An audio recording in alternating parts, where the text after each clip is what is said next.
Seattle General's night shift hums with fluorescent lights and the antiseptic smell that clings to scrubs no matter how many times you wash them.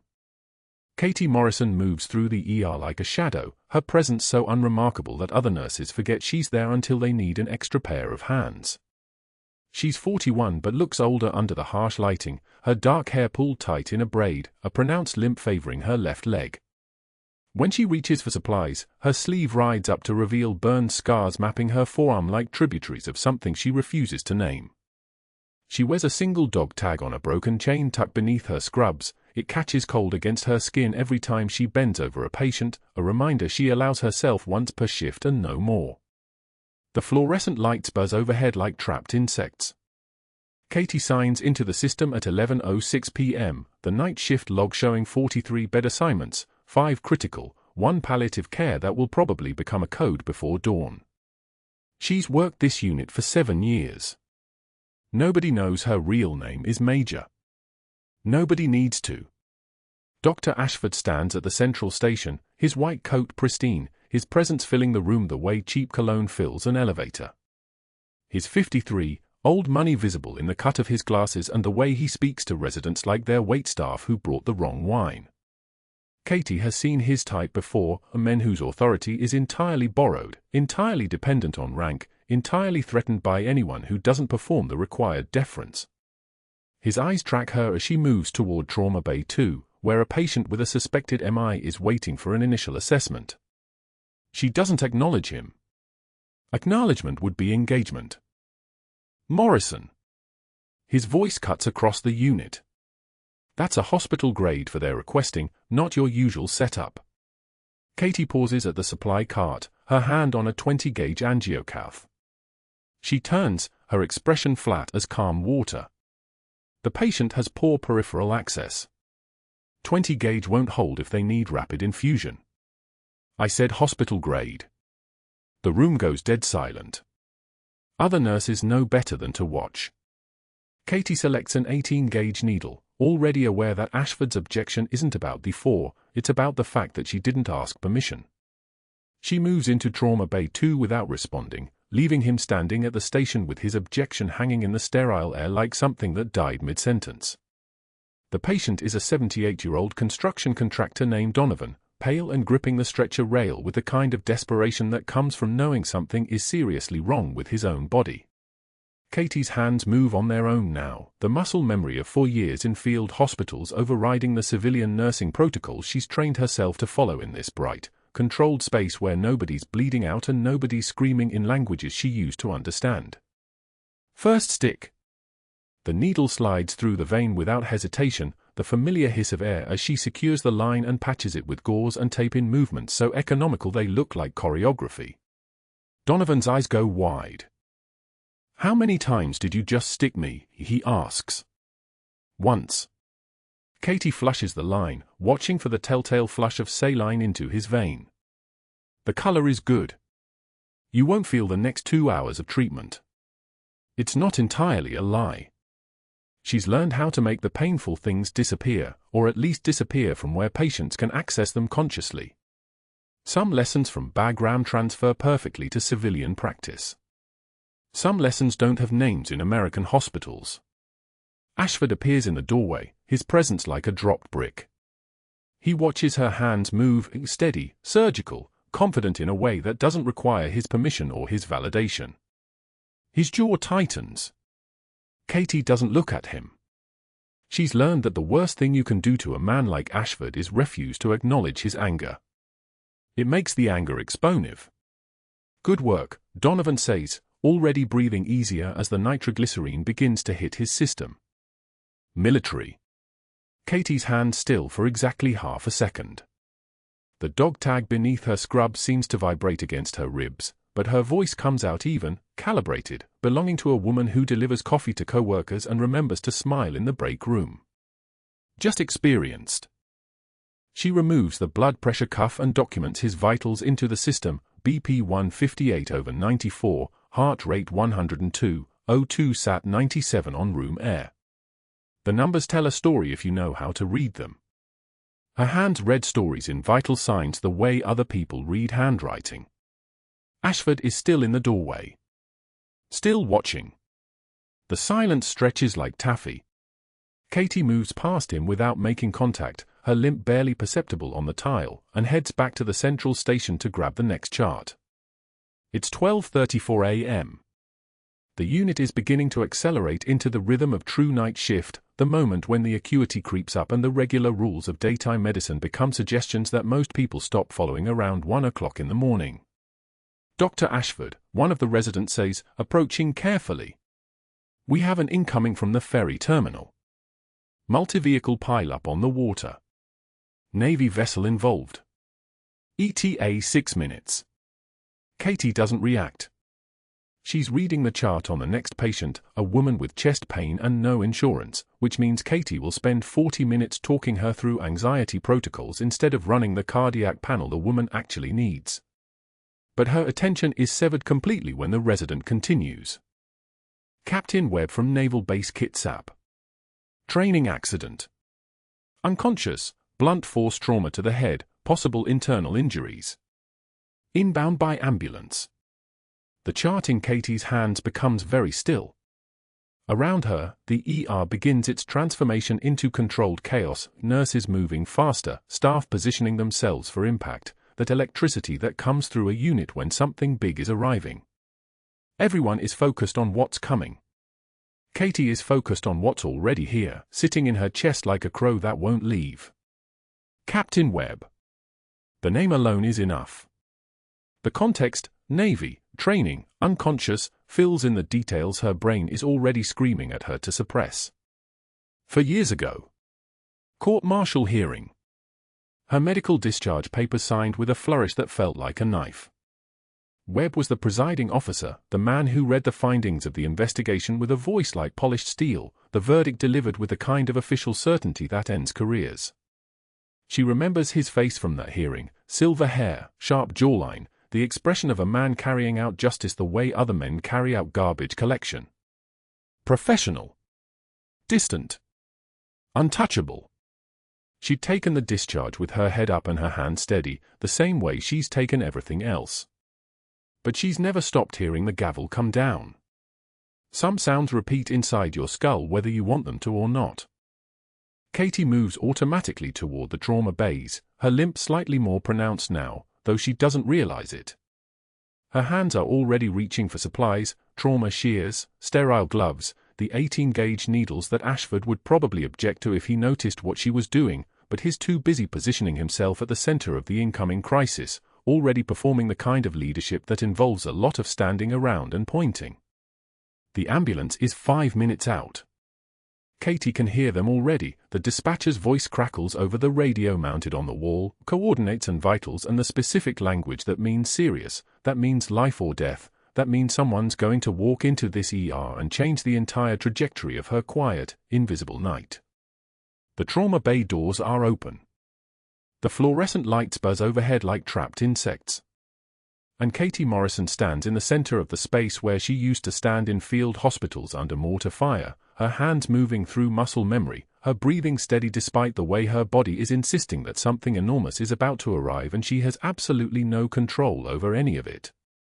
The dog tag beneath her scrub seems to pulse against her skin. For years of silence, and it's about to be shattered by a name she'd buried so carefully that she almost believed she'd killed it. But that wasn't the worst part. The worst part was that she could already feel something shifting inside her, not her hands, which would stay steady, and not her voice, which would remain professional, but something deeper, something that had been sealed away since that hearing room, something that had survived for years of night shifts and invisible competence and the kind of quiet that only comes from having already lost everything that mattered. That something was waking up. And Katie Morrison had no way to put it back to sleep before the ambulance screamed through the ER entrance and Captain Webb's unconscious body came rolling through those doors, his life completely in the hands of the woman he'd destroyed, the woman he'd never have recognized, the woman standing in the trauma bay with hands steady as surgical steel and eyes that held for years of information he was about to desperately need. The ambulance horn wailed in the distance, getting closer. Katie looked at her hands, scarred, capable, ready. She'd held soldiers together on the floor of a field hospital.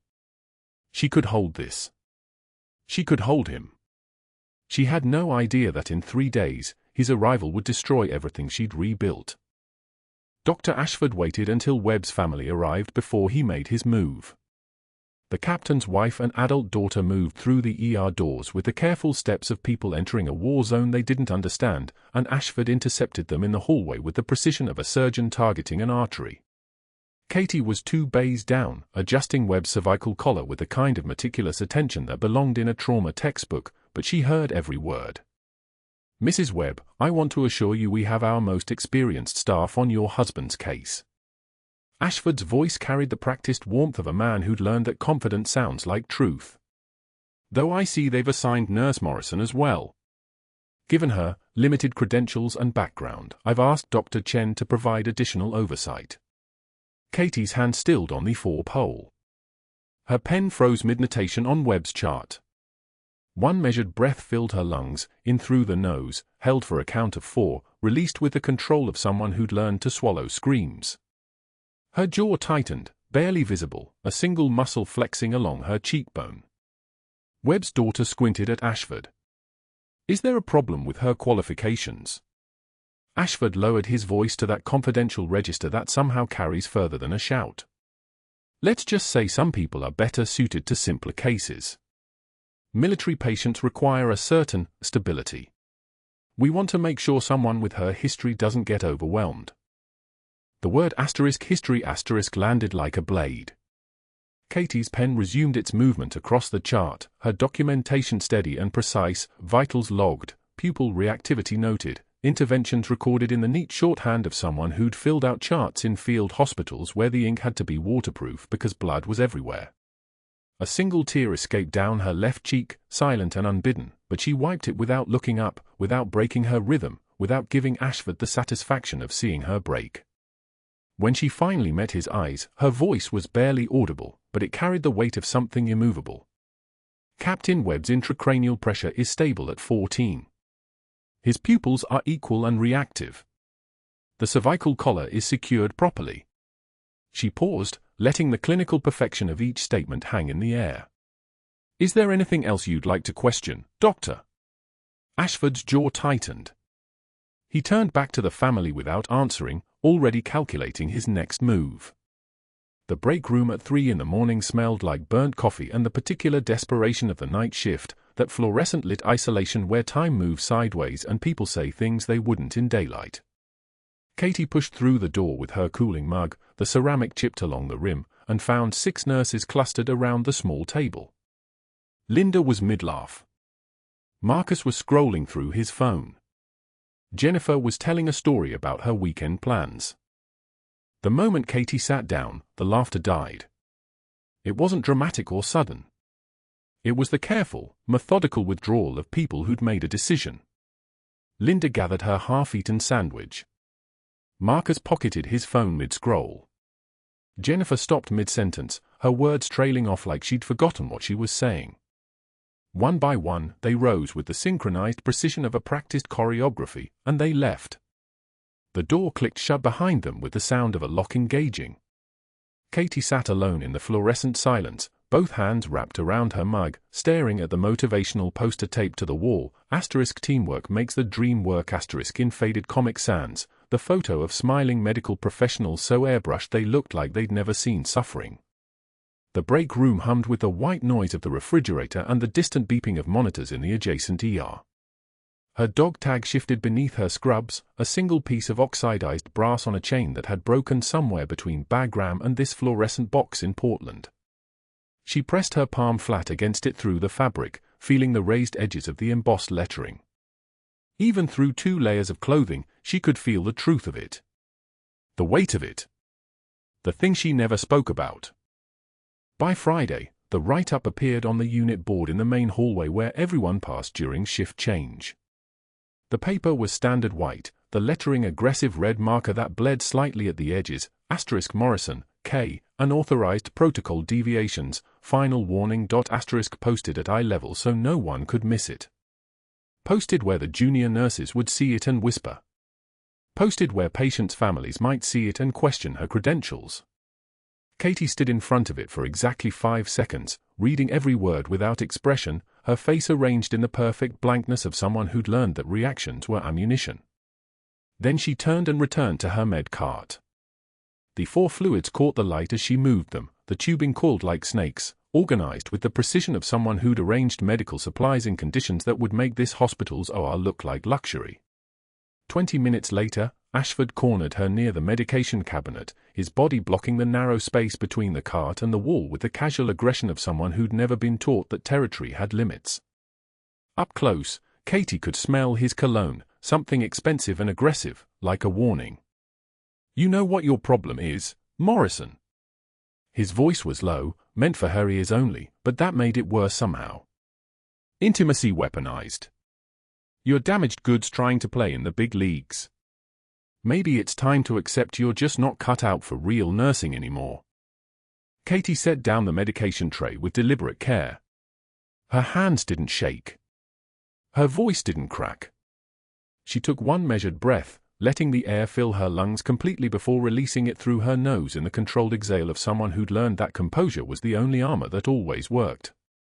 One tear escaped, tracking slowly down her cheek, involuntary, biological, a body's response to proximity with your own destruction, and she wiped it with the back of her hand without breaking eye contact. When she spoke, her voice was barely above a whisper, but it carried the flat authority of someone giving orders in a language older than words. "I've held together better men than you with less than what's in this cart." Ashford's face flushed red, a bloom of crimson spreading up his neck like she'd physically struck him. For a moment, he stood frozen, his mouth opening and closing like a fish pulled from water. Then he stepped aside. Not because he'd learned anything. Not because he'd understood. But because something in her stillness, in the absolute absence of fear in her eyes, registered as a threat his body recognized even if his mind refused to acknowledge it. Katie resumed organizing her medications, her hand steady as a surgical laser, each vial placed with deliberate precision. The dog tag shifted beneath her scrubs again, this time she didn't touch it. She just felt it there, cold and present, a piece of a life that had happened to someone else, someone whose hands had held together men in ways that involved more than words and tears and the fragile architecture of civilian composure. The code red siren shattered the night at 11:36 p.m. They started as a distant wail, then spiraled into something that bypassed the ears and lodged directly in the nervous system, the sound of the world changing, of the boundary between routine and chaos collapsing.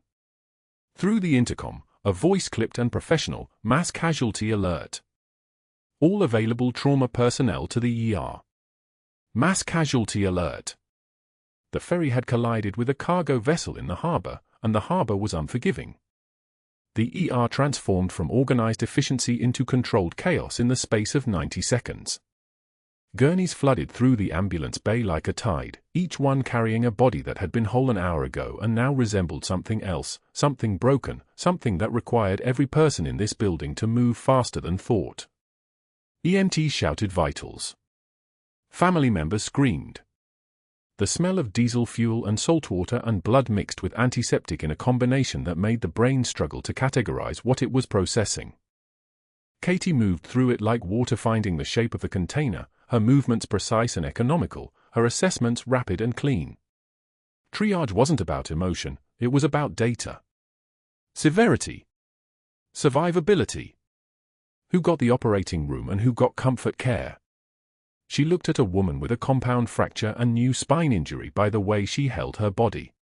She looked at a man with an impaled object and assessed bleeding rate by the color of the blood. She moved from patient to patient with the kind of efficiency that made the charge nurse do a visible double take. She was assigned to Trauma Bay 4. The 17-year-old named Derek arrived on a stretcher with a metal rod protruding from his left thorax, his lips already bluish, his breathing coming in the short, terrified gasps of someone whose body was shutting down. His mother was hysterical, being held back by security personnel, her screams cutting through the mechanical noise of monitors and ventilators like a frequency that bypassed hearing and went straight to the ancient part of the brain that recognizes catastrophe. Katie established for access while simultaneously assessing breath sounds. The left side barely whispered, just the faint rasp of air trying to move through tissue it shouldn't be trying to move through. The trick here was beginning to deviate. The signs of tension pneumothorax were writing themselves across his vital signs in real time. Oxygen saturation dropping. Blood pressure falling. The body's language when it's running out of time. Trauma surgeon, she called out. Bay 1, coding patient, the respiratory therapist replied, arriving with the occlusive dressing, a sterile pad designed for exactly this kind of penetrating chest wound.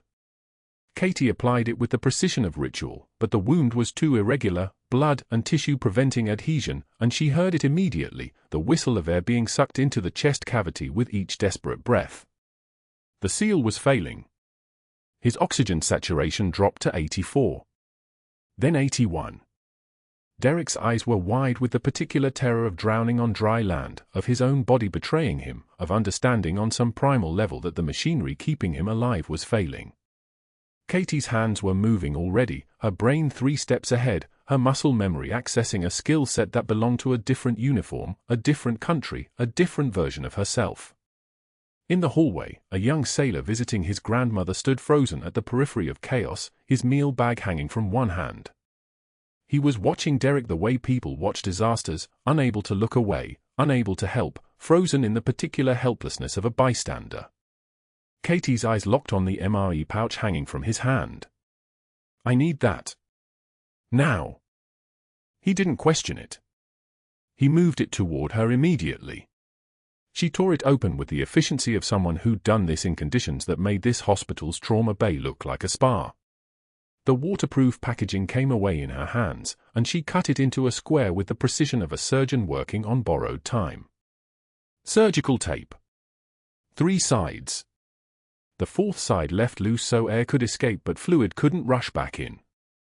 It was wrong. It was improvised. It was textbook emergency medicine from a decade ago in a country that still appeared in her dreams. She applied it to Derek's chest, and the seal held. His SATS stabilized at 92, climbing gradually as his lungs began to re-expand, as the pressure inside his chest began to equalize, as the machinery of his body got a second to remember how to work. The trauma team arrived then, surgical voices calling out orders, experienced hands taking over, the organized choreography of people who did this every night. Derek disappeared up the stairs toward the operating room, his mother's screams following him into the elevator. Katie stood in the empty bay, her hands covered in blood and the remnants of packaging, her hands beginning to shake now that the adrenaline was fading, now that the thing that had been driving her was releasing its grip.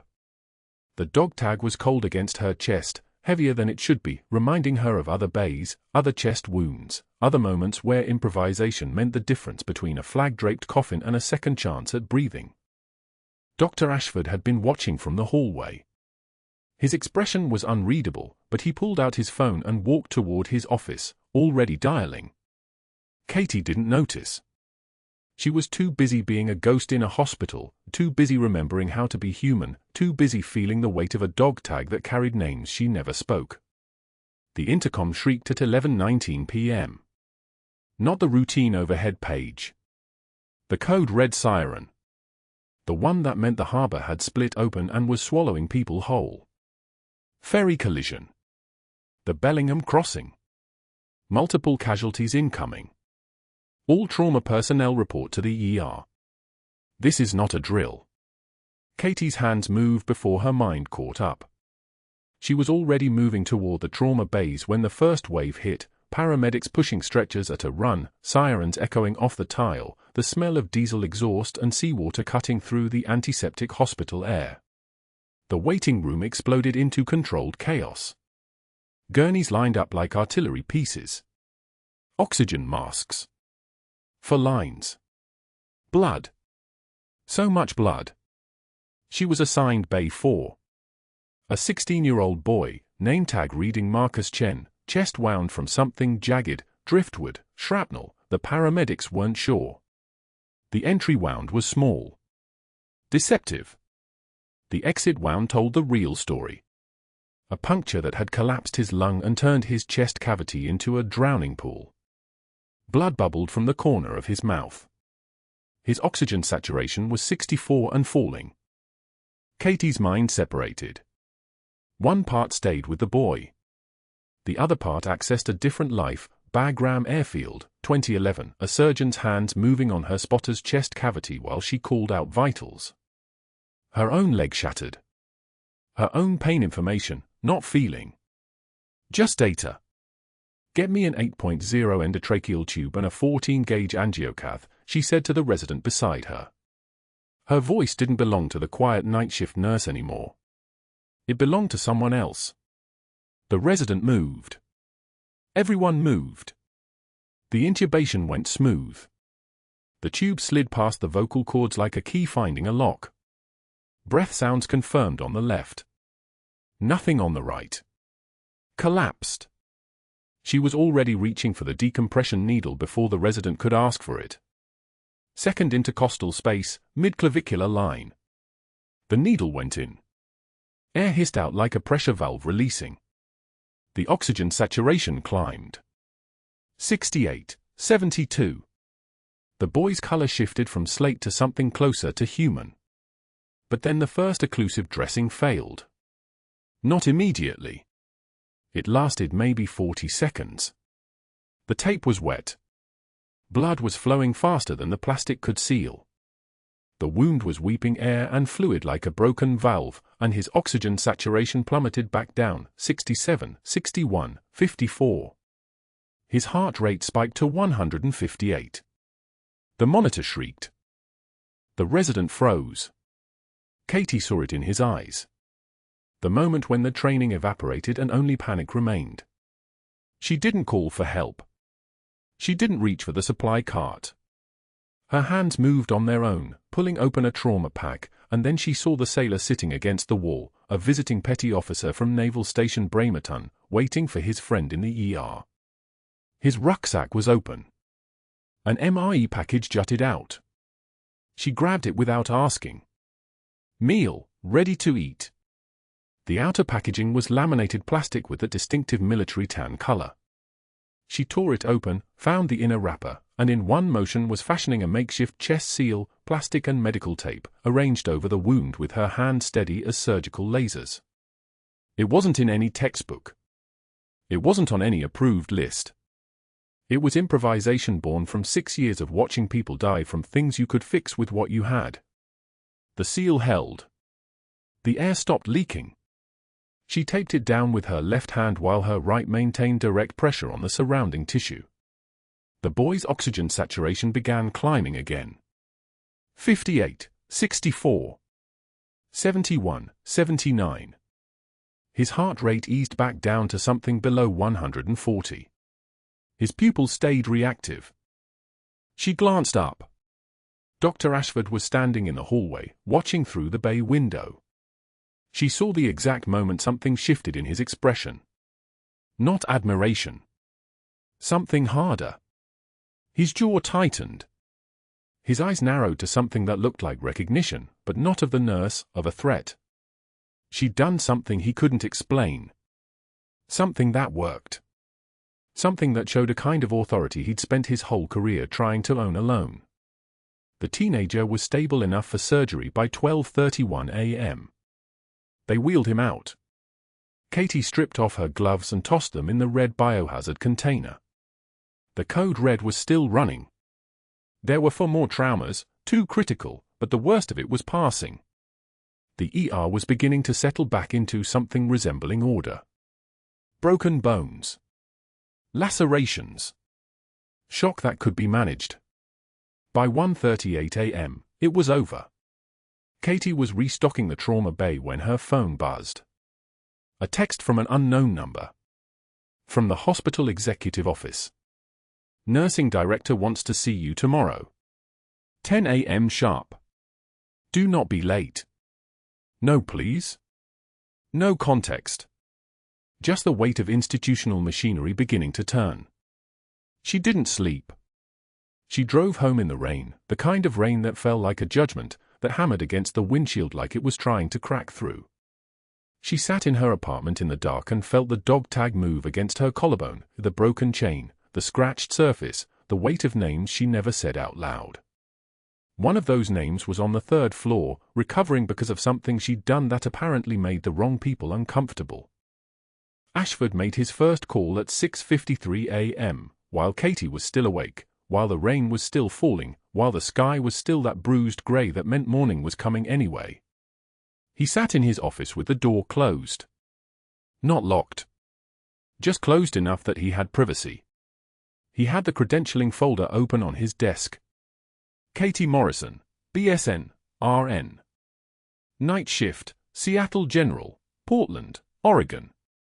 12 years of employment history. Clean record. Certifications current.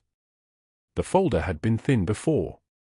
Now he was reading it like a prosecutor assembling a case. He dialed the state credentialing board at a number he had memorized. "This is Dr. Michael Ashford, Emergency Medicine Director at Seattle General in Portland," he said, his voice smooth as oil. "I'm calling regarding one of our nursing staff. Major Katie Morrison. Actually, that might be the issue. Her employment records show inconsistencies in her background. There are gaps. An extended period from 2008 to 2012 where her job history is unclear. She lists military service, but I've never seen official documentation. Given the events of last night, she performed an unauthorized procedure during a mass casualty event. I'm concerned about whether her credentials were properly verified when she was hired. I want her file flagged for a comprehensive credentialing review. I think there may be gaps in her documented training." The credentialing officer wrote it down. Made a note. Added it to the file. The second call came at 7:12 a.m. Ashford's contact in the night shift operations office picked up before the second ring. They went back years. Fraternity brothers. The kind of loyalty that didn't require explanation. "We need Morrison moved off trauma," Ashford said without preamble. "Katie Morrison, night shift. I'm concerned about patient safety. She took an authorized initiative during the code red last night. Improvised a procedure without consulting with me. The teenager's family is extremely grateful, which makes them a liability if something goes wrong. I want her reassigned to pediatric triage effective immediately. Keep her away from trauma bays. Minimal staffing support on her shifts. I need her isolated. Can you make that happen?" The shift supervisor said it was already done. Ashford had filed the request the night before. The new schedule was posted. Katie wouldn't see it until she arrived. The third call came at 8:33 a.m. Ashford's contact on the hospital executive board was a man named Vincent Sterling. Former health services executive. Connected. Ashford explained the situation with careful precision. A nurse with an unclear background performing procedures beyond her scope. Risking patient safety through reckless improvisation. A potential liability issue. A mental health concern, possibly, the kind of instability that could surface under pressure. The kind of thing that needed documentation and a paper trail. Sterling listened. Made notes. Promised to open a formal review file. By the time Katie arrived at Seattle General for her shift at 5:06 p.m., 3 separate institutional wheels were turning.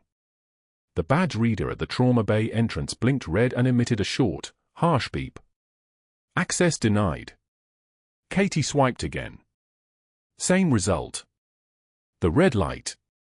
The beep. The message clear as a court-martial order. She turned and walked to the charge nurse's desk. Rachel, who'd worked night shift with her for 8 years, wouldn't meet her eyes. "You're on the pediatric triage rotation now," Rachel said, her voice carefully neutral. "It's a temporary reassignment. Dr. Ashford requested it. He has concerns about how you're handling trauma cases.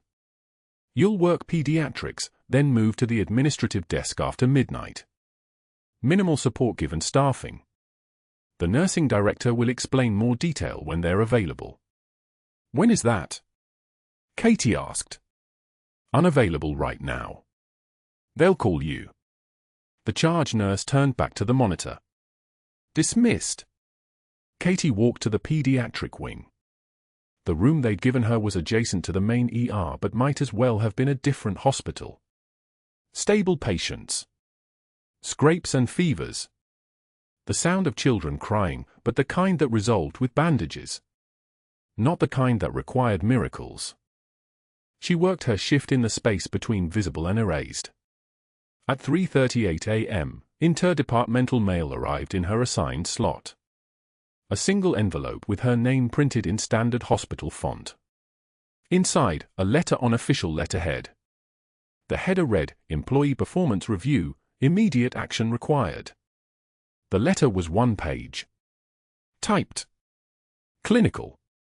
Employee K. Morrison has been observed practicing beyond her established scope of practice. During the mass casualty event on the date, the employee utilized unauthorized techniques in patient treatment. While the patient outcome was positive, the unauthorized nature of these actions represents a significant liability and violation of hospital protocol. Based on this incident and broader concerns regarding employee credentials and clinical judgment, a formal review is recommended. Status: recommended for immediate termination. Further investigation required. Pending credentialing board review. The signature at the bottom was neat. Confident. Ashford's initials in a box like a corporate stamp. Katie was in the locker room when she read it. She was sitting on the bench where she'd changed for thousands of shifts. Where she'd put on scrubs like armor. Where she'd become someone who didn't talk about what she'd done or who she'd been. Her hands were steady when she opened the envelope. They were steady when she read the letter. They were steady when she finished and looked at the wall. Then the trembling started in her fingers. It spread up her wrists. Climbed her shoulders. Her hands began to shake like they belonged to someone else, someone who wasn't trained, someone who wasn't Major Katie Morrison, someone who was just a nurse, just a night shift ghost, and now even that was being taken away. The dog tag felt heavier than it should. The schedule changed at 3:41 p.m. on a Tuesday. Katie saw it posted on the unit bulletin board, typed in courier new, official letterhead, initialed by Dr. Ashford and the night shift supervisor. Effective immediately, her trauma bay access was revoked. Restricted to pediatric triage and medical floors only. Non-negotiable. The memo didn't say why. It didn't need to. Everyone knew. She stood in front of the board for 17 seconds, reading the same 8 lines 3 times, her jaw clenching once, just once, before she turned and walked back to the med cart without saying a word. The fluorescent lights hummed their mechanical song overhead. Somewhere down the hall, a monitor beeped in steady rhythm. Normal. Everything was proceeding as normal, which meant nothing was. By Wednesday morning, her schedule had been rewritten. Double shifts, 6 p.m. to 6 a.m., back-to-back, Thursdays through Sundays. The trauma unit had been her rotation's backbone. Now she was assigned to pediatrics alongside 2 nurses with less than 6 months' experience between them, both of whom moved to the opposite end of the unit whenever she entered a room. The message was surgical in its precision. Dr. Ashford had calculated exactly how to make her invisible without technically firing her. The written reprimand appeared on the unit board at 8:15 a.m. Thursday morning. Red marker. Her name circled 3 times in bold, aggressive strokes that looked like they'd torn through the paper beneath. Katie Morrison, unauthorized protocol deviations, code red incident, pending review. Beneath it, in smaller print, staff member employed improvised medical devices without physician oversight or approval. Violation of standard care protocols. Dangerous precedent. Investigation ongoing. She read it once. Didn't touch it. Didn't take it down. Just walked past it into the break room, poured coffee that had been sitting since 4 a.m., and sat at the corner table where nobody would join her. The coffee was bitter. She drank it anyway. Outside the break room windows, Portland rain began falling in that soft, relentless way that would last for hours. 3 phone calls had happened the morning after the code red.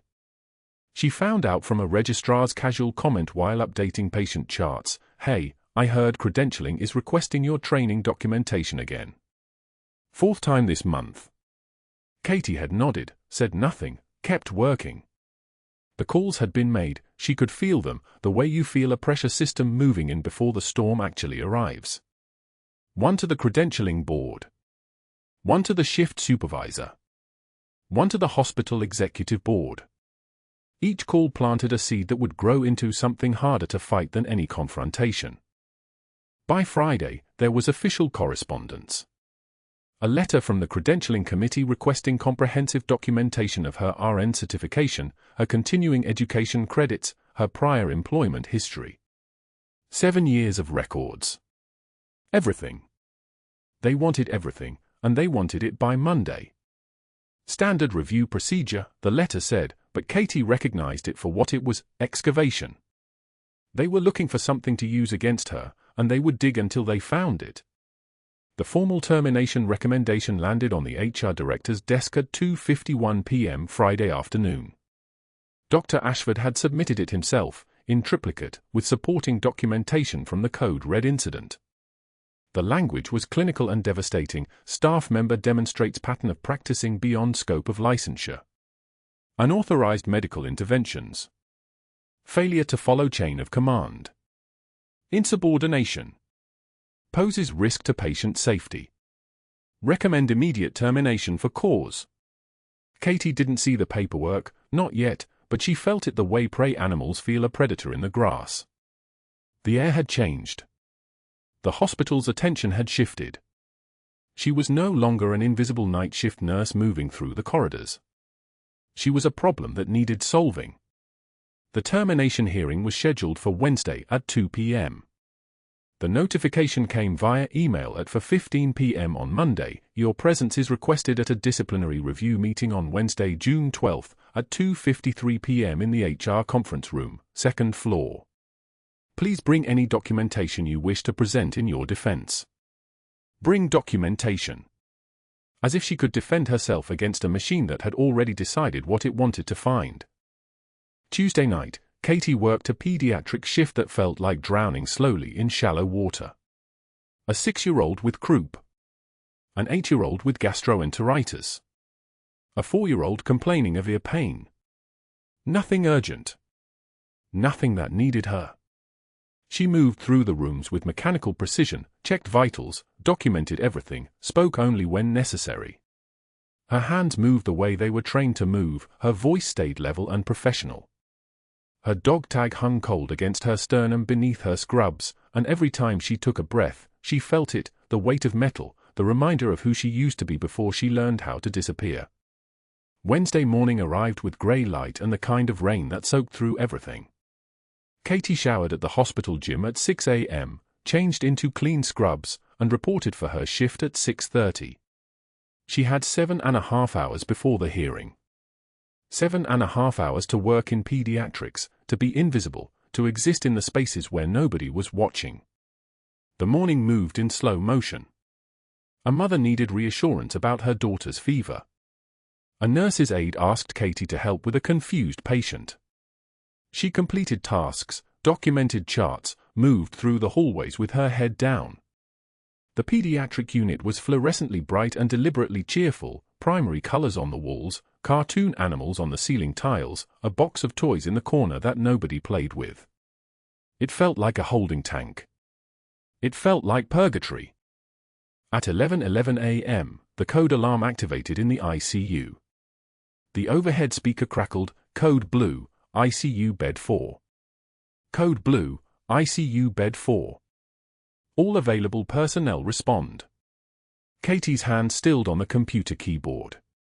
ICU Bed 4. She didn't move. She couldn't move. Not because she wasn't trained, she was more trained than anyone in this hospital, but because she'd been restricted. Because Ashford had made sure she wouldn't be there. 3 minutes passed. The code was still active. She could hear the overhead pages, the crash cart being mobilized, the controlled chaos that meant someone was dying. A woman's voice cut through the pediatric unit. "Excuse me. Excuse me, I'm looking for Katie, the quiet nurse, the one who helped my husband when he came in." "Captain Webb?" The woman's voice was breaking. She was Mrs. Webb, and she was terrified. Katie stood without thinking. "I'm right here. He's coding in the ICU. They said you were with him before. Please. Please, you need to help him." Katie moved. Her body made the decision that her mind was still processing. She walked out of pediatrics, down the corridor, toward the ICU despite the red markers on the schedule, despite the restriction memo, despite everything. Her limp was barely visible when she moved fast. Her body had learned how to compensate years ago. The code was at 11:34 a.m. Webb's oxygen saturation was dropping. The EKG showed the telltale pattern of ventricular tachycardia deteriorating toward VFib. 2 first-year residents stood around the bed, fumbling with the crash cart, moving with the uncertain choreography of people who'd trained on simulations but never seen the real thing. Dr. Ashford was standing in the doorway. "You're not assigned to this unit, Morrison. You're restricted from critical care. Leave now or I'm calling security." His voice had the satisfied tone of someone who'd finally gotten what he wanted. He was blocking the entrance. She could see Webb's monitor through the space between Ashford's shoulder and the doorframe. O2 sat dropping. 73, 68. 64. That man is coding and you have 2 first-year residents in there. Katie's voice didn't change. "Move." Ashford stepped closer, actually stepped closer, as if his physical presence alone could stop her. "This is insubordination. You're finished." She walked through him. Her shoulder connected with his chest and he stumbled backward 2 steps, not from force, from surprise, and Katie was at Webb's bedside in 4 strides, her limp invisible when she moved with purpose. "Charge to 200, she said to the crash cart operator. Her voice had changed. Dropped an octave. Become something harder. "I need a 1 mg epi4 push ready. Left anterolateral position." The residents looked at her, confused. "Now." The defibrillator charged with its distinctive whine. Katie placed the pads on Webb's chest, left mid-axillary line at the 5th intercostal space, that specific spot where you could shock the heart back into rhythm. "Clear." She pressed the button at 11:37 a.m. The electricity moved through Webb's body and the monitor exploded with artifact, the terrible squiggles of a body being electrocuted back to life. When the artifacts cleared, sinus rhythm bloomed across the screen. Heart rate 94. Blood pressure recovering. Oxygen saturation climbing from the terrible low numbers back toward acceptable ranges. Her hands were steady as surgical instruments. She looked at the residents. "Push the epi. Get me a 12-lead EKG. I need labs drawn, CBC, CMP, troponin, lactate. And call cardiology. Tell them we just defibrillated for VFib arrest and we need an assessment for acute MI." They moved. They actually moved. Her voice had made it possible. Webb's wife was sobbing in the hallway. Nurses were arriving to document the resuscitation. The room smelled like electricity and fear and the sharp metallic scent of adrenaline aftermath. Ashford was on his phone. She could see him from her peripheral vision, his back to the room, his voice low and urgent. Probably calling HR, probably calling security. Probably activating whatever final mechanism he'd prepared for exactly this situation. Webb was breathing. His chest rose and fell with the rhythm of the ventilator. His eyes stayed closed, but his heart was beating on its own now, pushing blood, keeping him alive. Katie had done that. Twice now. She'd saved his life twice, and the second time it had cost her everything. By 1:51 p.m., the termination was final. A text message on her personal phone, they didn't even have the courtesy to tell her face-to-face, effective immediately, terminated for cause, turn in badge and collect personal items. Security escort required. Report to HR office. She walked out of the ICU. No one tried to stop her. She went to her locker and found a cardboard box already waiting. They prepared it, actually prepared it, like they'd known this exact moment would come. Into it went the cracked coffee mug that said "World's Okayest Nurse" in faded letters. The dying succulent from her shelf that she'd kept forgetting to water. And from her wallet, careful and deliberate, she placed the photograph, a young Marine named Private Chen, dark eyes, wide smile, the kind of smile that belonged to someone who believed he'd come home. He hadn't. Bagram had taken that from him in 2019, and Katie had carried his photograph ever since. 7 years in a wallet. For years trying to hide from the man who'd court-martialed her for leaving him behind. She walked out through the staff entrance into Portland rain. No umbrella. No ride arranged. She walked to the bus stop across the street from Seattle General and sat down on the metal bench, the cardboard box beginning to dissolve on her lap from the water soaking through from below. The rain hammered down like it had a purpose. Like it was trying to wash something clean. Katie didn't cry. She just sat there, watching the hospital windows through the grey rain, watching the place she'd rebuilt her life disappear, watching her dog tag catch the light as her chest moved with each breath. Alone. Erased. Holding the fragments of a nurse who was never supposed to exist. But then the rain intensified, and through it came a figure running, sprinting up the sidewalk, clutching something wooden against his chest, his backpack bouncing, his breath coming in desperate gasps. It was Marcus. Her son. 16 years old, drenched, breathing hard, carrying a case she hadn't seen in 4 years.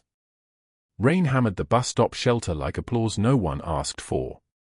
Katie Morrison sat motionless on the metal bench, cardboard box balanced on her lap, her scrub still damp from 12 hours of saving other people's lives. Inside the box, a cracked mug that read "World's Okayest Nurse," a dying succulent with brown-edged leaves, and a photograph of a young Marine named Danny Chen, frozen at 23, his smile the kind that never made it home from Bagram. The photo was the only piece of her past she'd allowed herself to keep, besides the dog tag. She didn't hear Marcus arrive. Her son moved like she'd taught him, quiet, efficient, alive. At 16, he was already tall enough that she had to look up when he stopped in front of her, soaked through, breathing hard, carrying a wooden case she hadn't seen in 4 years. "Mom." His voice cracked on the single syllable. "They need to see these." Katie's hands didn't move. The rain ran down Marcus's face like tears. He wasn't crying yet. He opened the case without waiting for permission. Inside, arranged on burgundy felt, a purple heart with its heart-shaped medal catching the streetlight. A bronze star with Valor. A combat medical badge. 3 pieces of metal and enamel that represented for years of her life she'd buried so deep she'd almost convinced herself they belonged to someone else. "Where did you?" Katie started. "Jake Mendez's mom works in HR. She was filing something in your personnel record and she saw your military file attached. Jake told me. Said his mom said you were in the army. That you were decorated. That you left the service because of an IED in Afghanistan." Marcus's breath came fast, his 16-year-old jaw tight with the kind of anger that only children feel when they watch their parents disappear. "I've been looking at your locker since I was 12. I found the scars on your left leg. I've heard you wake up at 3 in the morning. And I watched some doctor humiliate you in front of your coworkers while you just stood there like you deserved it." Katie's eyes stayed on the medals. Not trembling. Not cracking. "I'm done," Marcus said. His voice sounded older. "I'm done watching you hide. I'm done pretending I don't know who you are. And I'm done letting them treat you like you're nobody." The rain continued. Katie reached out and touched the purple heart, her scarred fingers careful, as if the medal might shatter. "You're not going to a board hearing alone," Marcus said. "You're bringing these. You're telling them exactly who Major Katie Morrison is." 1 hour later, the emergency board meeting convened in Seattle General's executive conference room on the 4th floor. 15 people around a glass table, the CEO, the chief nursing officer, the hospital attorney, a human resources director, the night shift supervisor, and sitting rigid in a folding chair at the far end, Dr. Ashford in a dark suit, his face already the color of someone who'd seen the future and didn't like it. Marcus stood first. The wooden case rested on the table in front of him, still closed. "My name is Marcus Morrison. My mother is Katie Morrison. She's a night shift nurse in your trauma unit." He opened his mouth. He found his voice, the same voice Katie had taught him to use in crisis, clear, steady, loaded with information and nothing else. My mom is Major Katie Morrison, United States Army Medical Corps. Retired due to service-connected injury. For tours. Combat medic. She earned medals for valor in Bagram. And your hospital fired her this morning. He opened the case. The room didn't breathe. The nursing director, an older woman named Richardson with 30 years of experience reading charts and people, reached for Katie's file with trembling hands. The papers moved across her lap as she scrolled through pages that apparently no one had actually looked at when they hired a quiet night nurse who kept her head down and her history invisible. Richardson's lips moved without sound at first, reading dates, reading decorations, reading the phrase 47 combat saves documented in field hospital operations, and then looking up at Katie with the expression of someone who'd just realized they'd been sitting next to a legend the entire time. The CEO opened his mouth. Before he could speak, a man in navy dress white stood from a chair near the back of the room, Commander Marcus Price, visiting his brother in the ICU, the kind of officer whose presence moved like weather into any space he entered.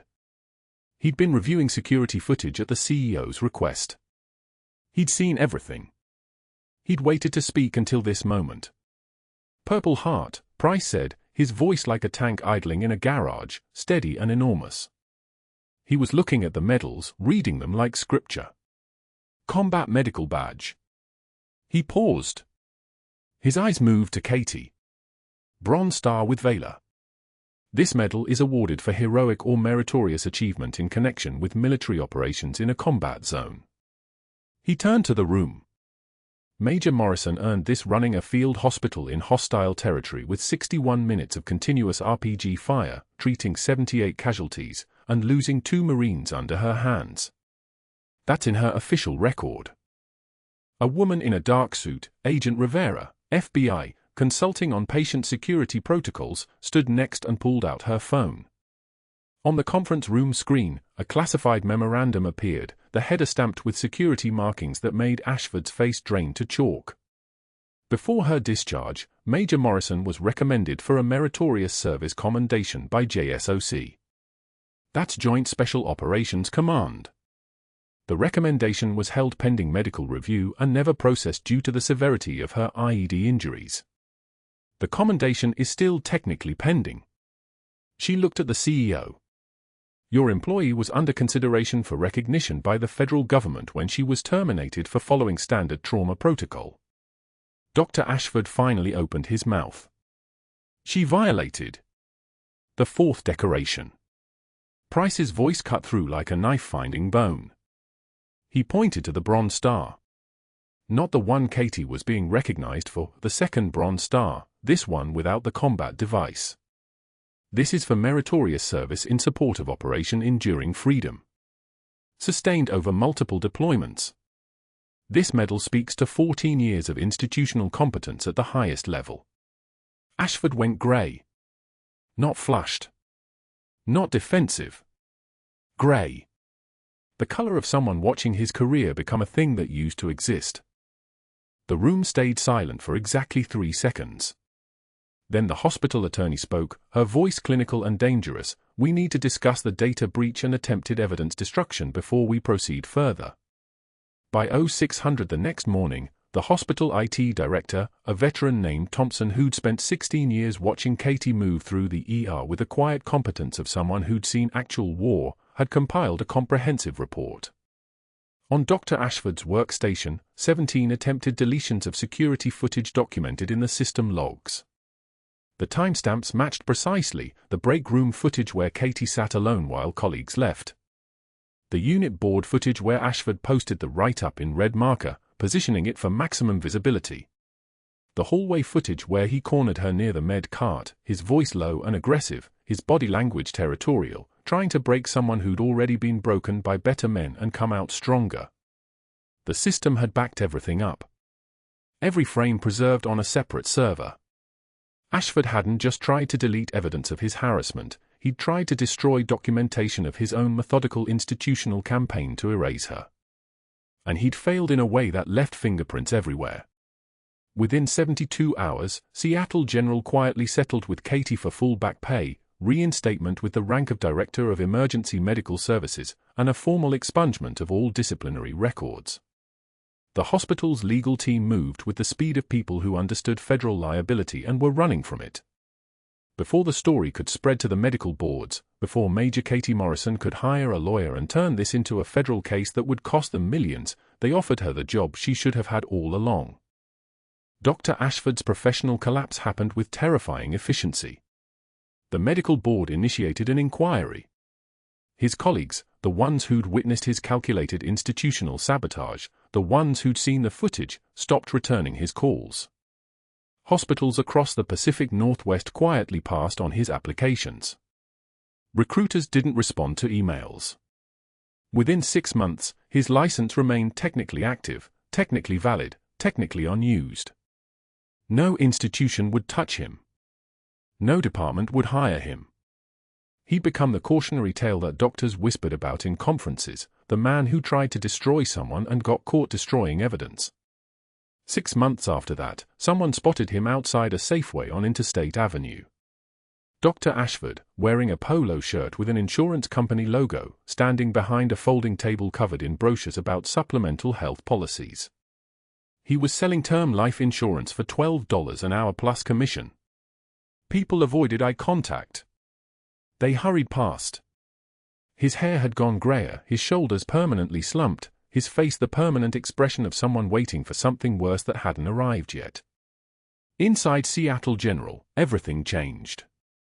Katie's first day as Director of Emergency Medical Services began at 0700.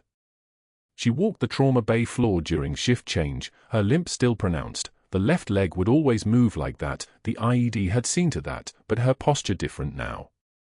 Shoulders back. Head up. The dog tag on its broken chain now visible outside her scrubs, not hidden anymore, not something she was ashamed of. Around her neck, that single piece of metal that connected her to Danny Chen and every other life she'd held in her hands. The nurses who'd abandoned her in the break room now sought her mentorship. The residents asked her to teach combat field medicine.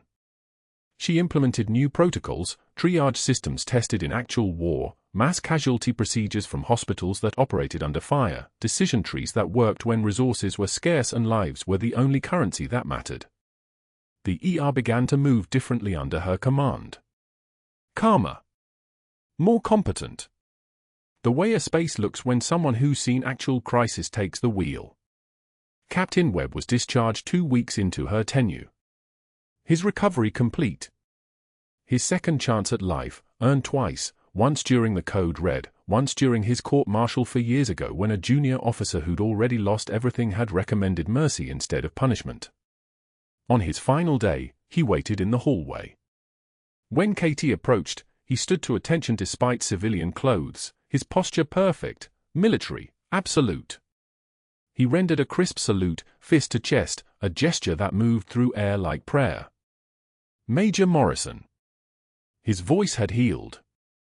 His eyes had clarity again. I owe you my life. Twice, I'm told. Katie's expression flickered with confusion.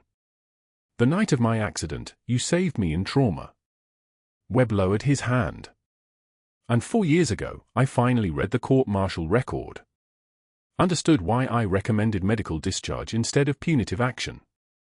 Your combat record was extraordinary. You deserved a second chance, even if it couldn't be in uniform.